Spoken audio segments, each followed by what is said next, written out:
এই কোটা আন্দোলন, এই বৈষম্যবিরোধী ছাত্র আন্দোলন পরবর্তীকালে তারেক রহমানের নেতৃত্বে বাংলাদেশের মানুষের যে ভোটের অধিকার, ভাতের অধিকার, ভোটের গণতান্ত্রিক অধিকার ফেরতের যে আন্দোলন, এটা কিন্তু এখনো শেষ হয় না।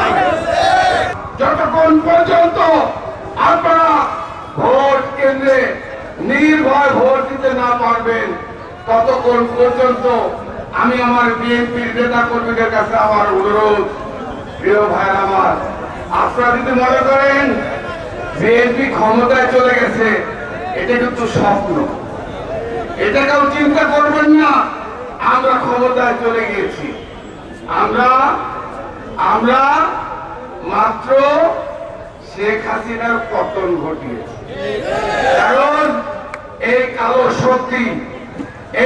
শক্তির দোষরা এই 15.5 বছর বাংলাদেশের মানুষকে শোষণ করেছে, বাংলাদেশের মানুষকে লুট করেছে।